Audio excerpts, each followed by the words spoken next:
Oke, makasih Mas Rio. Keren banget sih materinya. Ternyata ada banyak ya beasiswa di Korea. Aku kira itu kemarin cuma LPDP dan juga KGSP doang, Mas. Nah, ternyata itu Hmm, banyak banget. Gak cuma itu. Terus juga makasih juga udah dijelasin sampai perjalanan kerja juga di sana. Nah, jadi makin pengen jalan-jalan nih ke Korea, tapi setelah pandeminya berakhir juga. Teman-teman, sebelum kita lanjut ke tanya jawab, ada iklan sebentar ya dari Sindikat Paper. Untuk Mas Muji, waktu dan tempat dipersilahkan.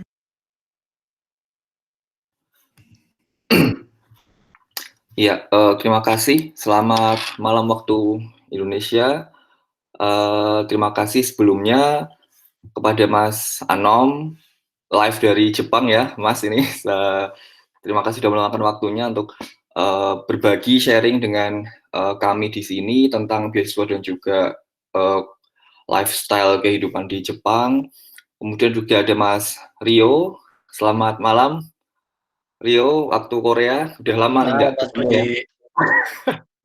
Kalau nggak salah berapa 6 tahun yang lalu ya, ketika saya masih di Korea saat itu ya, kita nonton bareng final World Cup 2014 kalau nggak salah di Suwon ya. Iya. Heeh, sama banget Kan kan saya. ya Sekarang Mas Budi Argentina di mana? kalah Di saat Italia itu. ya? Kenapa? Di Italia sekarang ya? Iya, sekarang saya di Italia nih, kejebak lockdown. Oke. Iya, terima kasih sudah berbagi ilmunya, sharing dengan kami semua di sini tentang beasiswa dan juga kehidupan di Korea sampai sekarang sudah bekerja di Korea. Oke, sebelumnya uh, ini kami dari Sindikat Paper, sebentar.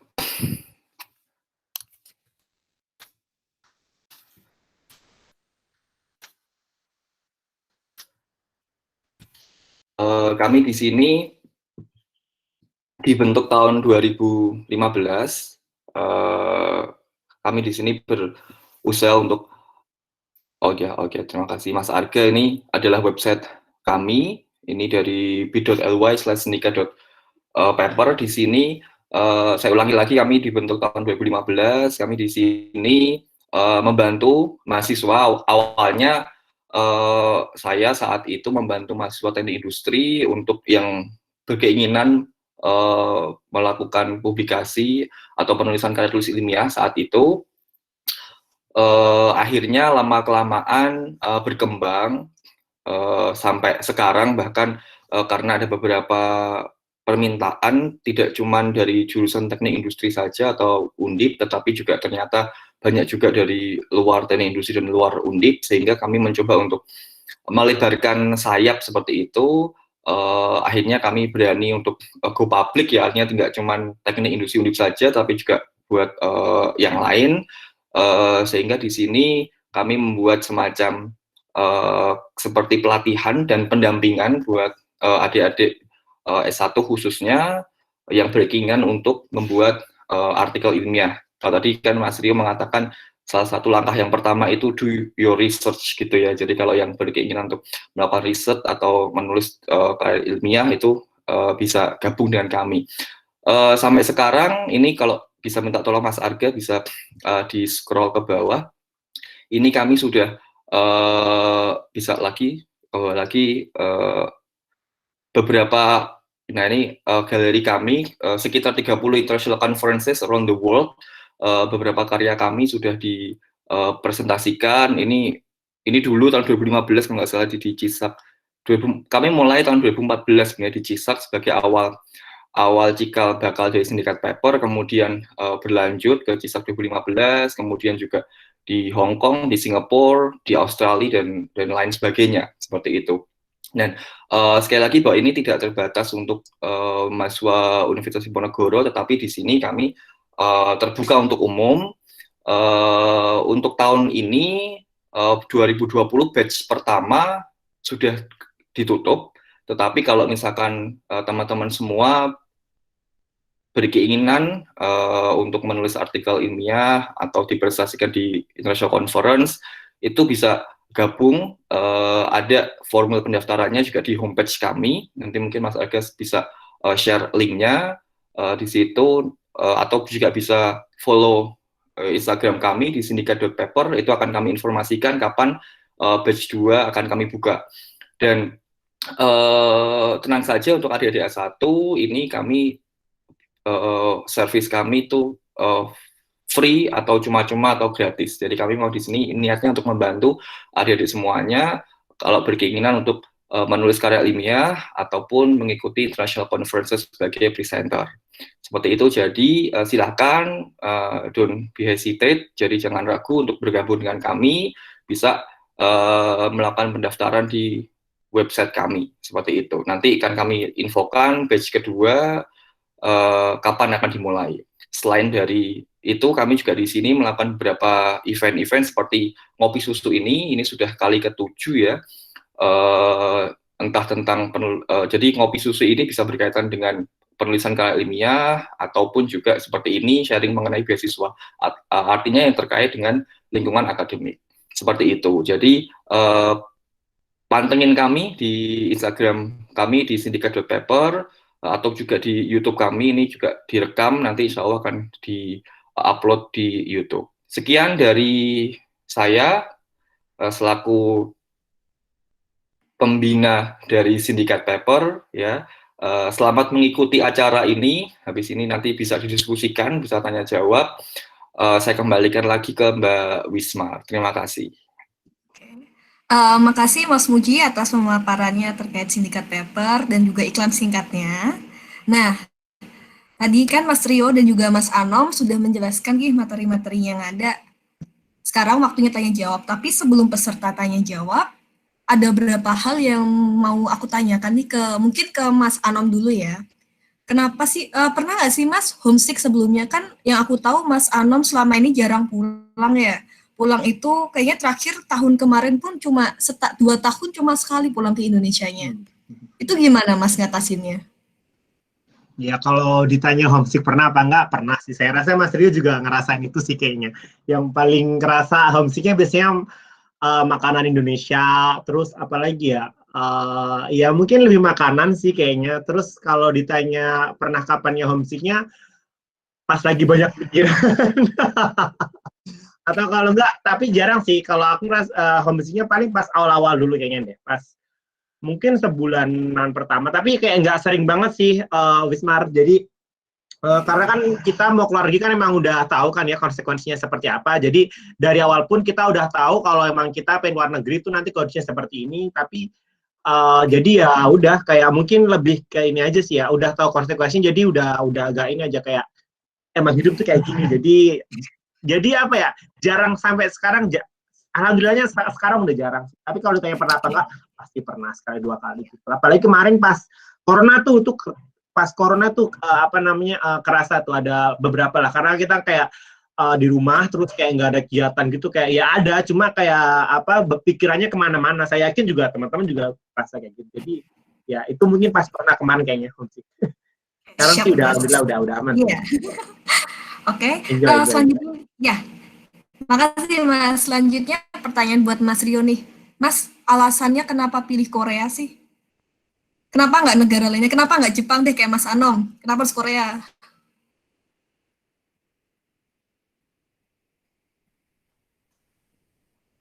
Halo? Menarik. Mohon maaf. Menarik banget ya pertanyaan. Halo? Ya. Ya, bisa ya masuk ya? Ya, sebentar. Bisa. Untuk Mbak Dwi Okta Rahmawati bisa tolong di stop presenting dulu. Kepencet kayaknya Mbak. Kayaknya kepencet sih. Ya, Anyway, oke, siap. Ya, lanjut Mas. Kalau boleh flashback sebenarnya saat zaman S1 ya. Ya saat S1 semester 8 saya tuh punya satu paper. Ya makanya saya senang banget begitu diajak sama Mas Muji, Sindikat Paper ini bagus banget emang programnya gitu buat support gitu kan. Zaman itu saya sih ya emang lebih banyak sama dosennya aja langsung udah sama dosen pembimbing gitu, udah yang benar-benar intens gitu untuk membuat paper. Nah saya tamat S1 akhir, saya pengen tesis saya atau skripsi nggak cuma jadi skripsi doang gitu. Saya pengen jadi paper, saya pengen presentasi ini. Nah waktu itu ada konferensi namanya Korea International Workshop, pokoknya tentang biofuel gitu, LIPI yang ngadain, Serpong. Nah kebetulan saya kan juga skripsi saya dapat dana dari pemerintah juga ya. Kalau nggak, saya dapat dua, dari PKM sama dari program Jawa Tengah gitu, ada program riset gitu. Nah, jadi itu yang saya jadi inskripsi kan, nah, itu risetnya gitu. Nah, terus saya pengen presentasiin gitu. Terus saya sama partner saya kita presentasi di Bogor saat itu. Serpong, sorry. Nah, itu ada satu plan bioetanol yang di LIPI yang sekarang third generation dari bioetanol. Saya waktu itu masih senang-senangnya yang namanya biofuel gitu. Walaupun sekarang balik lagi ke conventional fuel ya. Cuman waktu itu zaman S1 saya senang banget yang namanya biofuel. Nah, itu ada satu plan punyanya Korea. Jadi satu pilot plan di mana mereka memilih untuk bangun di Indonesia dan ini punyanya Korea gitu. Korea Institute Science Technology. Walaupun akhirnya saya nggak study di sana ya, tapi saat itu saya melihat, oh Korea tuh ternyata bagus ya risetnya. Oh Korea tuh ternyata ada gitu untuk kayak gini-gini. Saya pikir Korea ya just Korea gitu, nggak ada sesuatu yang menarik. Ternyata mereka juga banyak untuk mengenai riset. Nah dari situ saya jadi banyak tahu tentang Korea. Jadi saya baru banyak tahu tentang risetnya. Saat itu belum K-pop kayaknya belum ada, belum zaman ya, masih 2012 itu belum hit gitu. Itu saya baru ngeliat, oh ternyata Korea bagus. Nah, tapi itu pun saya akhirnya belum dapat info yang scholarship tadi gitu. Tapi saya sih karena melihat ada peluang tadi ya di Undip, saya melihat ada MOU yang nganggur, saya pengen ini eksekusi gitu. Tapi ada histori sebelum itu bahwa saya melihat oh ternyata Korea tuh ada yang bagus mengenai risetnya. Saya jadi tahu oh ternyata tadi yang saya ceritain, oh, SDL-nya nggak punya, yang punya orangnya doang. Bisa ya miskin gitu, dulu ya miskin gitu kan, sekarang bisa secepat ini bareng sama kita, padahal kemerdekaannya bareng sama kita ya. Fakta-fakta fun fact yang seperti itulah yang saya temukan, akhirnya saya tertarik sih gitu kira-kira. Siap, makasih Mas. Sekalian mau tanya lagi ya ke Mas Anom. Mas Anom mau tanya deh, motivasi terbesar Mas kenapa ke Jepang itu apa sih Mas? Kan sebelumnya Mas itu pernah kerja kalau nggak salah di Arnold ya. Iya. Nah, bener kan Arnold ya? Nah, Iya. kenapa sih kok akhirnya riset terus malah S2 ke Jepang? Padahal udah tahu udah punya ada gaji, udah ada kerjaan gitu loh. Kenapa milih pendidikan? Oke. Jadi motivasi terbesarnya sebenarnya dari dulu dari S1 sebenarnya kan pengen lanjut S2 ya kan. Pengen S2, tapi kan dalam hidup kan apa yang kita rencanakan selalu ada hal-hal yang tidak sesuai dengan rencana kan. Jadi waktu itu beres S1 mau lanjut S2, tapi pas apply beasiswa gagal, akhirnya mau nggak mau kita kan nggak kalau udah gagal, maksudnya kita harus nunggu tahun depan kan. Kalau beasiswa itu tipenya gitu kan. Jadi harus kalau sekali itu gagal nunggu tahun depan. Jadi selama setahun ke depan nggak mau nganggur dong. Terus aku udah lulus S1 juga, nggak mungkin minta uang orang tua terus dong. Ya apa namanya? Ya aku fair aja dari orang tua yang nggak mampu. Kamu juga tahu sendiri kan background aku dari mana, dari desa, dari kampung, terus nggak bisa memaksakan. Akhirnya ya udah mau nggak mau harus cari kerja. Nah di saat itu kondisinya cari kerja di bidang researcher untuk S1 itu susah banget di Indonesia. Aku nggak tahu ya untuk di bidang lain, cuma di bidang kelautan susah banget yang pertama. Jadi akhirnya waktu itu aku mikirnya yang penting aku dapat kerjaan dulu, as long as aku bisa survive buat diri aku. Nanti ketika aku udah ibaratnya ketika kerja itu aku masih menata harapan aku tadi itu, karena aku yakin ketika nanti aku mendapatkan pendidikan lebih tinggi itu sepertinya, maksudnya ini lebih menurut aku lebih ke passion. Kalau misalkan Wismar tadi sempat nanya, aku dulu pernah kerja di Arnold ya, oh iya aku dulu pernah kerja di Arnold ya, enak juga di sana, maksudnya gaji juga, dan itu lumayan multinational company juga. Cuma emang itu nggak bidang dari yang linear dari aku, dan dari hati aku tuh ngerasa kayak mungkin Mas Rio tadi kan, apa yang kita senengin di bidang itu, ya udah aku mau ke sana, mau itu dipandang orang ibaratnya gimana, pokoknya kalau kita udah seneng ya udah ke sana aja. Nah itu mungkin tadi yang memotivasi aku, pokoknya orang mau bilang apa, pokoknya aku S2, dan aku yakin dengan S2 ini kalau kita bisa nunjukin ya udah nanti ya alhamdulillahnya sekarang setelah kegagalan 2 tahun kayaknya, setahun 10 bulan kayaknya, aku tuh bener-bener kayak ya udah selama itu kerja, nyoba-nyoba terus, gagal 3 kali, akhirnya dapet sekarang ke Jepang ini. Itu sih motivasi terbesar. Jadi konsisten. Oke. Balik lagi satu pertanyaan terakhir nih buat Mas Rio. Makasih Mas Anam ya. Sama-sama. Satu pertanyaan terakhir untuk Mas Rio. Mas, berapa lama sih persiapan beasiswa ke Korea untuk S2 sama S3? Mungkin berapa bulan gitu, kira-kira lah.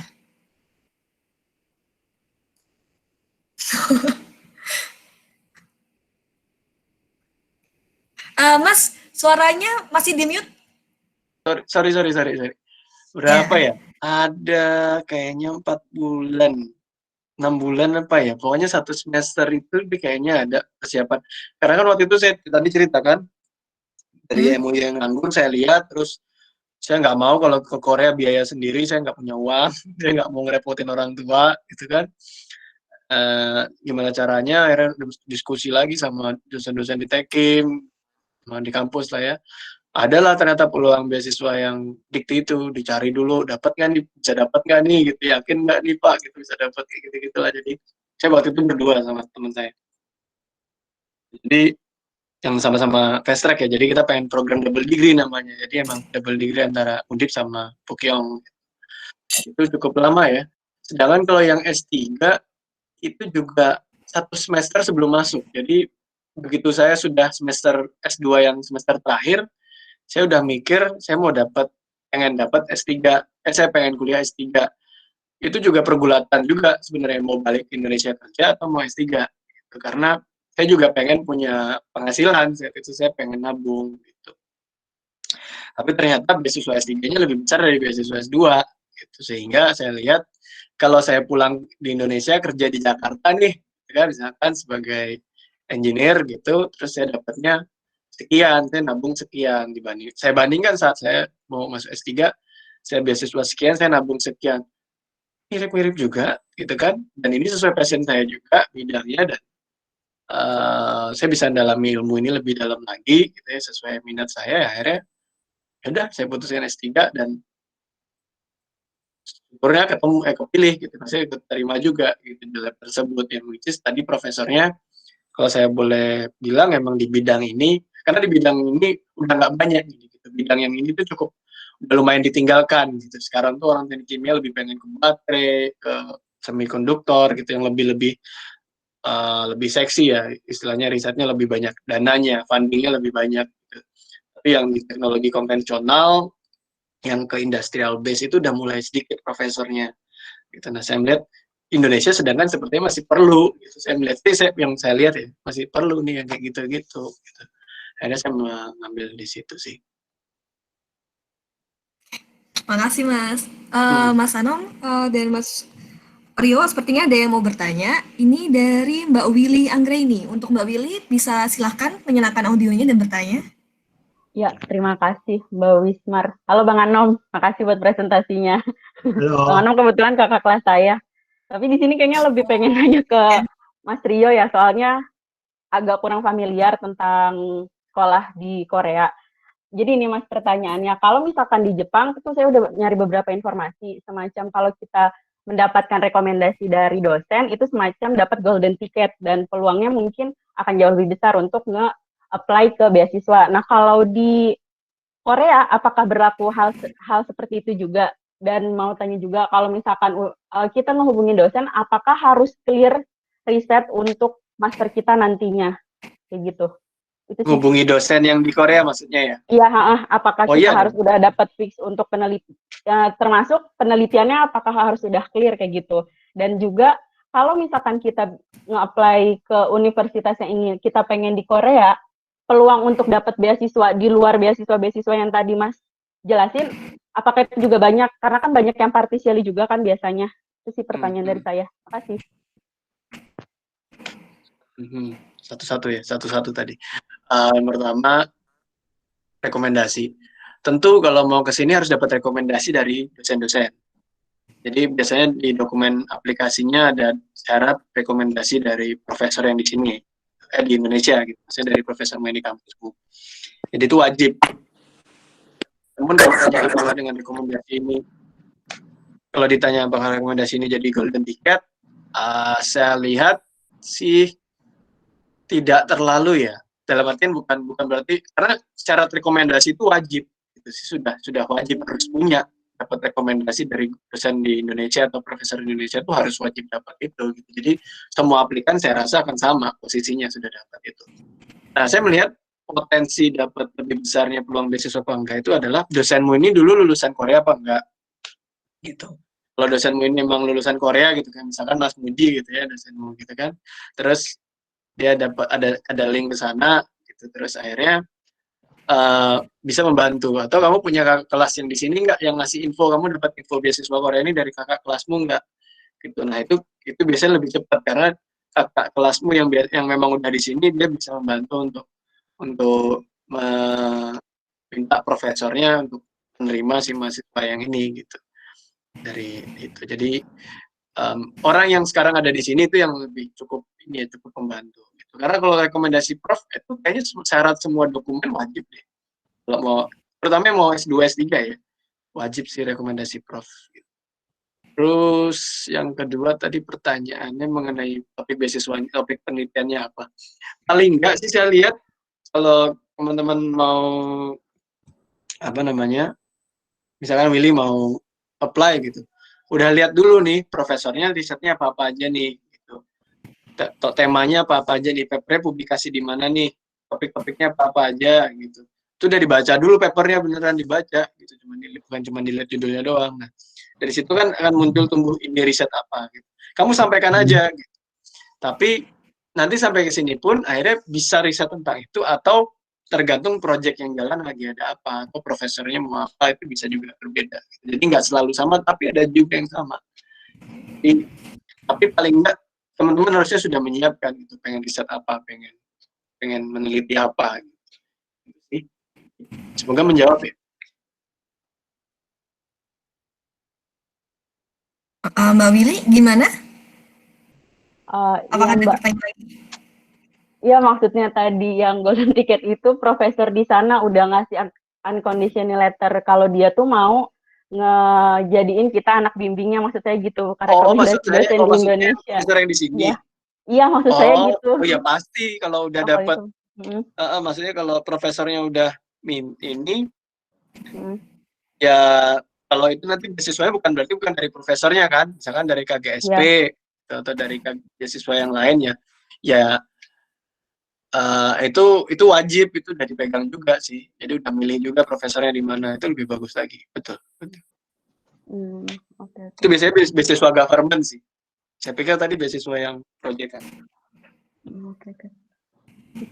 Ya, thank you Mas. Yuk.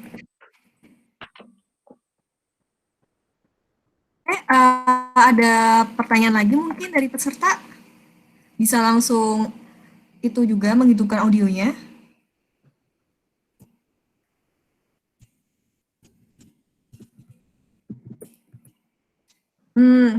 Kayaknya pesertanya masih malu-malu nih. Oke, aku mau tanya lagi deh ke Mas Anom. Mas, jangan ngantuk dulu ya Mas ya. Di sana kan udah jam berapa ya sekarang? Jam 10 ya. Jangan tidur dulu Mas. Masih lama Mas. Masih jam 10. Oke Mas, mau tanya deh. Mau tanya, Mas Anom, kan aku dulu juga udah tahu perjalanannya Mas Anom sampai dapat JIKA itu gimana. Nah, aku mau tanyain, penting nggak sih sebetulnya di Jepang IELTS atau ABT mungkin, penting nggak sih? Kalau dibilang penting, penting sih. Cuma kalau dibilang seberapa penting, ibaratnya krusial banget kayak top 1 gitulah. Menurut aku nggak sampai yang dia paling penting gitu loh. Maksudnya dibanding saya misalkan nih ke ke US atau ke Aussie atau mungkin ke mana ya, Europe juga, mereka kan kayak bener-bener kita harus ada IELTS segini gitu kan. Iya kan, kayak mereka udah pakem gitu kayaknya lah, harus gitu. Nah, tapi kalau di Jepang itu biasanya dia masih fleksibel. Jadi biasanya aku pernah ada case di mana si Max itu kan dia minta IELTS itu 6 ya kalau nggak salah ya. Kalau nggak 5,5, 6 deh kalau nggak salah. Nah, ada case di mana temen aku daftar, tapi di saat itu dia nggak punya sertifikat IELTS. Nah, yang terjadi apa? Akhirnya si profesor tadi itu minta interview untuk membuktikan bahwa kamu memang eligible buat speak English dan begitulah kurang lebihnya. Jadi akhirnya si yang bersangkutan tadi itu tetap berhak mendaftar ke Max dengan rekomendasi profesor, karena profesornya udah tahu kalau yang bersangkutan itu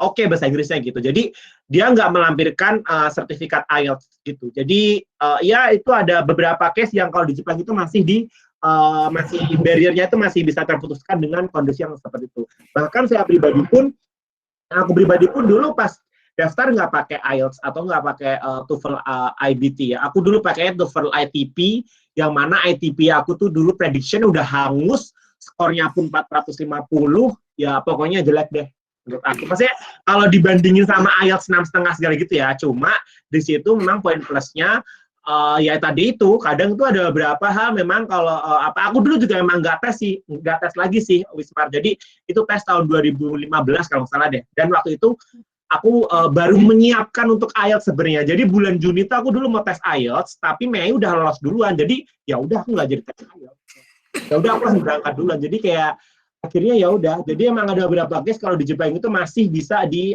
kong kali kong lah istilahnya. Jadi tergantung sama profesor tadi itu. Paling itu sih kalau dari saya komentar itu.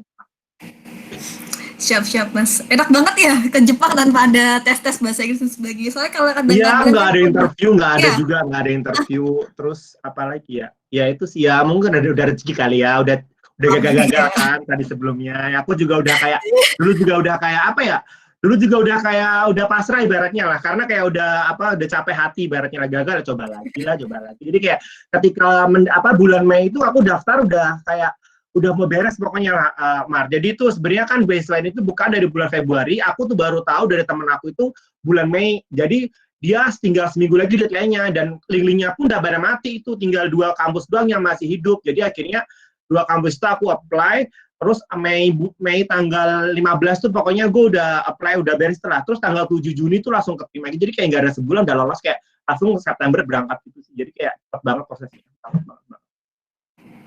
Jadi kurang lebih kayak gitu. Keren banget sih Mas. Tapi tanpa keluar negeri, tanpa buat beasiswa, tanpa ada IELTS maupun IBT sih. Karena rata-rata kan yang berat di situ. Ya, tapi jangan ditiru ya, ini kasus langka ya. Karena aku tadi bilang, aku udah mau tes IELTS, cuma ya rezeki dari yang di atas lah ya. Itu loh, lumayan loh, mengurangi biaya tes IELTS kan sekarang udah mahal banget. Iya, 3,5 ya. Dulu aku 3,5 dulu sih, nggak tahu kalau sekarang mungkin. Iya, 3,5 sekarang mungkin mahal lagi sih. Oh, ini ada Arga mau tanya Mas.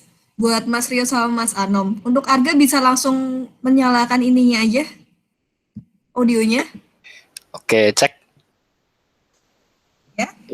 Ini sebenarnya pertanyaan sepele sih, kan kalau saya lihat itu udah cukup ramai ya masalah kampus kayak gitu. Nah, buat kuliah di sana itu apakah langsung jadi virtual gitu atau masih harus ke lab gitu? Sama mungkin ke depannya gitu ya, besok-besok prospeknya kayak gimana gitu Mas?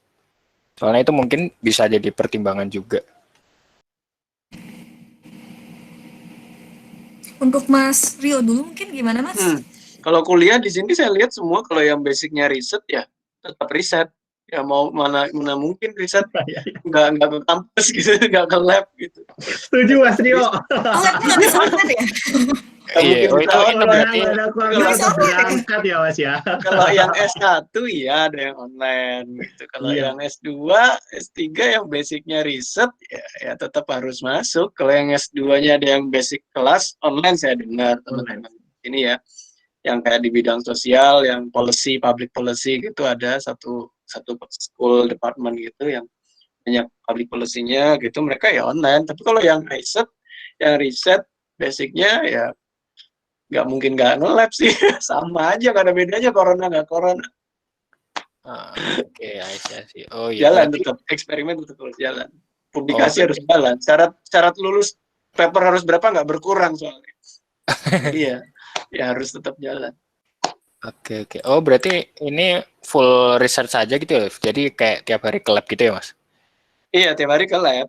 Kelas ada juga, tapi jadi kayak cuma berapa SKS gitu, 36 kalau nggak salah ya. Sedikit gitu SKS-nya. Dan itu 3 semester selesai atau 2 semester selesai beberapa. Mirip tadi sampaikan. Oke, I see. 36 itu aja ada yang 4 SKS self study gitu sama profesornya gitu. Jadi nggak full juga, kuliahnya nggak banyak lah. memang banyak di riset, terutama kalau yang natural science engineering ya. Oke, thank you Mas. Yuk. Kalau Mas Anam gimana Mas? Juga Oke. nggak harus datang? Kalau atau di gimana? Jepang, ini update terakhir ya. Jadi kalau di Jepang, jadi memang kalau dari bulan Maret tahun ini, itu kan kemarin corona baru udah ini kan. Nah, Jepang kan memang memberlakukan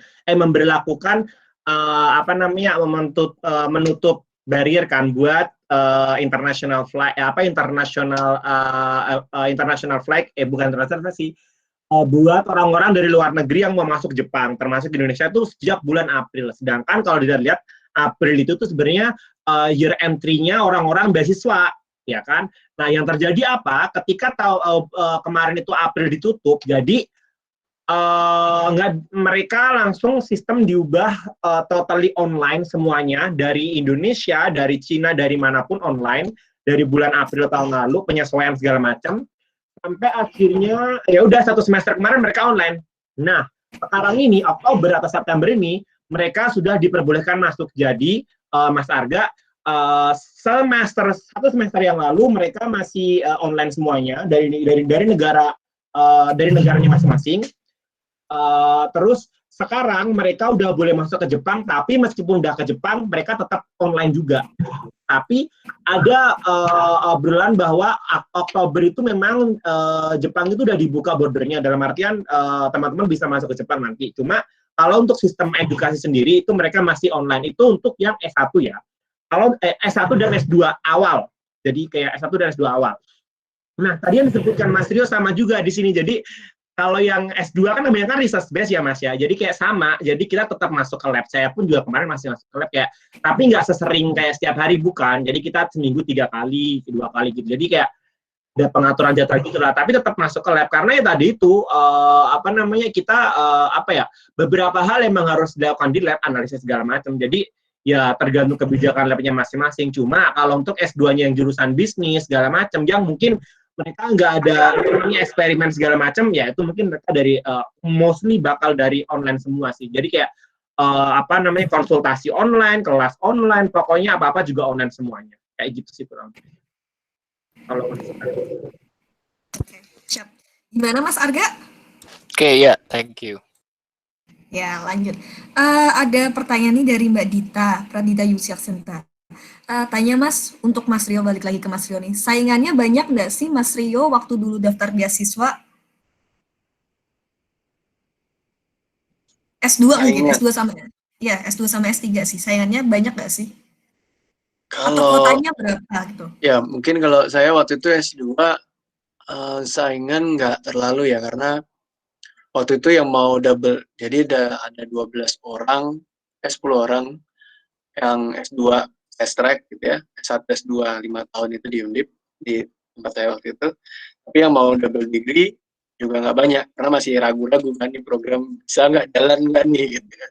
Tapi saya punya keyakinan saya bisa yakin eksekusi ini dapat gitu. Nah, saya sama teman saya ngajak 2 orang itu, saya berdua itu, ya nggak mungkin dibilang nggak ada saingannya ya buat ini. Jadi karena yang lebih penting tadi adalah dapat beasiswa apa enggak dari ininya. Tapi yang S3 saya punya saingan, kalau kata Prof yang cerita itu ada 40 orang yang ngantri gitu. Jadi Prof itu punya kuotanya, dia setiap tahun cuma bisa nerima berapa orang, katanya ada 40 orang lah yang ngantri gitu, mau masuk labnya dia dari berbagai negara, dari Pakistan, dari India, dari mostly emang negara luar Korea ya gitu. Jadi ya saya merasa sangat bersyukur, saya merasa sangat berkati gitu, akhirnya bisa terpilih gitu saat itu, karena saya ngelihat saat itu Prof memang mungkin udah cukup senang karena saya punya background waktu itu S2 di situ, udah tahu hidup Korea gimana, ditambah saat itu mahasiswa Indonesia yang di labnya saya, jadi saya udah punya senior dulu, orang-orang Indonesia juga yang baik gitu ya, maksudnya performanya juga baik, sehingga sepertinya ada lagi orang Indonesia akan lebih bagus lagi gitu. Prof saat itu melihatnya mungkin seperti itu ya. Jadi ada faktor pendukung lain yang rasanya bisa menjadi faktor keberuntungan lah kalau kata Mas Alom tadi. Emang harus beruntung juga ya kita buat beasiswa. Iya benar-benar. Jadi kayak gitu sih. Jadi karena kalau dilihat yang Pakistan itu ada yang katanya nomor 1 terbaik satu kampusnya gitu, ada yang ini, jadi ya cukup berat juga gitu, tapi kan kita nggak tahu ya, ada faktor luck yang kita nggak bisa prediksi. Gitu sih. Kalau Mas Anam mungkin Kalau punya Mas beda. ya, Mas Anam gimana Mas? Oke. Kalau aku sebenarnya kalau ditanya saingan banyak apa enggak, kita nggak tahu sih saingannya. Maksudnya kita nggak tahu nih yang daftar berapa ya kan. Kan tadi aku udah ceritakan kayak aku daftar aja juga dadakan. Maksudnya apa namanya masih bisa lolos, sorry, maksudnya masih dapat rekomendasi ini aja masih alhamdulillah kan. Jadi bener tuh Wisman, aku bener-bener itu profesor aku itu ngirim rekomendasi ke kampus itu bener-bener kayak hari terakhir deadline-nya ini. Dia pernah bilang sini Anom, apa namanya, aku udah kirim berkas kamu semua ya, but I thought it should be difficult because so many people that had already applied from Asian, dia bilang gitu. Cuma ya we don't know, let's see next gitu. Ya udah gue kayak udah nggak peduli lagi, tadi aku bilang kan. Terus ya udah habis itu kayak pas berikutnya kayaknya aku sama kayak Mas Rio tadi ya. Jadi di lab aku juga ada yang dulu, bahkan profesor aku dulu kampusnya di sini juga dan di lab ini juga. Jadi mungkin ada beberapa historical itu juga yang mungkin berpengaruh terhadap apa namanya mungkin lolosnya aku juga dari kampus itu. Jadi dari track record senpai ya, apa namanya, alumni yang dari Indonesia di lab aku itu ya lumayan bagus-bagus. Jadi dari udah lama sejak tahun 2007 kok nggak ada nih apa namanya penerusnya di lab ini. Jadi kayak pas aku datang ya udah mungkin itu jadi ini juga. Dan kayaknya kalau aku ngelihat profesor aku ini memang senior sih di sana, lu bisa dibilang senior gitulah. Jadi itu juga berpengaruh di Jepang. Jadi biasanya di Jepang itu kalau profesor kita itu punya power tinggi gitu, biasanya kalau dia udah ngerekomendasiin gitu ya udah kayak yang lain pasti bisa jadi kayak apa namanya bisa menang lah kayak yang profesor ini. Jadi ya udah dari situ kayak lolos terus udah deh gitu deh. Oke. Mas, aku mau tanya lagi nih Mas, buat balik lagi ke Mas Rio, habis ini ke Mas Anom ya. Kalau misalnya nih kita dapat beasiswa, misalnya kita beasiswa jangka waktunya itu cuma 2 tahun, tapi ternyata kita itu bisa nyelesainnya 2,5 tahun, itu gimana ya Mas? Bisa nggak sih kita perpanjangan beasiswanya? Atau ya udah dapatnya 2 tahun, ya udah uangmu cuma 2 tahun itu doang? Gimana Mas Rio? Beda-beda. Kalau di tempatku ada yang bisa, ada yang enggak. Jadi ada yang 2 tahun dikasih gitu kan, terus nanti setengah tahunnya sendiri. Tapi ada juga yang 2,5 full tahun dikasih gitu, kalau master ya. Tapi kalau PhD biasanya kalau emang selain beasiswa KGSP ya, kalau KGSP itu dia 1 tahun bahasa, 3 tahun program beasiswanya gitu, program di kelasnya gitu. Nah itu 3 tahun itu harus selesai gitu. Kalau lebih ya berarti harus bayar sendiri gitu, dalam artian tapi SPP udah biasanya nggak ada biaya, nggak lagi. Nah, tapi ada beberapa prof pun juga jadi maksudnya cuma 3 tahun, PhD masa 3 tahun gitu, profnya akhirnya ngasih support gitu buat tahun-tahun selanjutnya, karena kalau KGSP kan tadi dia disupport dari pemerintah. Nah setelah dia 3 tahun itu disupport dari profnya, jadi emang ini harus dibicarakan sama profesornya sih, dari supervisornya sendiri ya. Nah, gitu, jadi beda-beda case-nya, nggak selalu sama. Oke, siap Mas. Mas Anom, kalau misalnya kondisinya seperti itu gimana Mas? Kalau di Jepang untuk Max, kalau Max udah pernah tahu kan teman-teman kan, kalau Max itu kalau kita udah lebih dari 2 tahun bayar sendiri. Jadi kalau Max itu bedanya gini, kan di Jepang ada RS kan. Nah, kalau untuk research student Max, dia bisa sampai 2 tahun. Jadi misalkan nih, Wismar keterima di Jepang, terus tar RS kan harusnya 6 bulan kan lulus, ya kan. Tapi, ya nauzubillahnya, misalkan 6 bulan itu kok kayaknya belum, masih gagal. Akhirnya, lanjut lagi, 6 bulan lagi masih boleh, 6 bulan lagi masih boleh, sampai 2 tahun. Itu kalau Max, itu boleh kayak gitu. Cuma, nanti kalau udah masuk kuliah reguler 2 tahun, terus harusnya lulus 2 tahun tapi molor 2 tahun setengah, yang setengah tahunnya itu satu semesternya dia harus bayar sendiri. Nah kalau JICA itu dia research student cuma 6 bulan doang. Jadi nanti kalau misalkan Wismar tadi keterima JICA 6 bulan itu terus kayak belum berhasil lolos